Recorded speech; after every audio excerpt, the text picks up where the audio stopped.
সন্তানরা এই ছোটবেলা থেকে যেটা শিখবে সেটা বড় হয়ে তার ফল পাবে।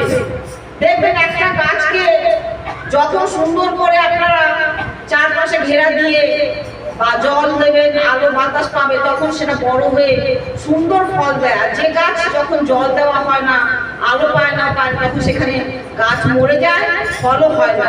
তাই জন্য আমি বলবো, এই তরতাজা ছোট ছোট সন্তানদের প্রাণকে ঠাকুরের হাতে সঁপে দিন, ঠাকুরের হাতে সঁপে দিন। আমার ছেলে মেয়ে পড়াশোনা করে ডাক্তার হয়ে, ইঞ্জিনিয়ার হয়ে আমার কোনো লাভ নেই যদি একটা সত্যিকারের মানুষ হয়। এর থেকে আনন্দ কিন্তু কিছু নেই। আমি প্রত্যেকটা মাকে বলবো, প্রত্যেকটা মা চেষ্টা করবে এই ছোট ছোট বাচ্চাদের প্রাণকে ঠাকুরের হাতে সঁপে দিতে। দেখবেন কি আনন্দ সেটা। বাচ্চারা তখন এখন তো ওরা বোঝে না, ওদের তো ফুলের মতন, ওরা কিছুই বোঝে না।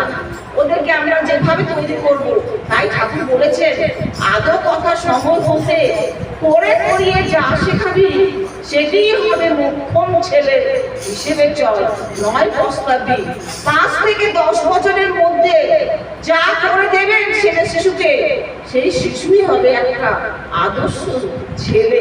যদি পারেন, এটা যদি করতে পারেন, তাহলে সৎসঙ্গে আসুন। নিজে এসে কোনো লাভ নেই, বাচ্চাদের তৈরি করুন। বাচ্চাদের, এই বাচ্চারাই ভবিষ্যৎ।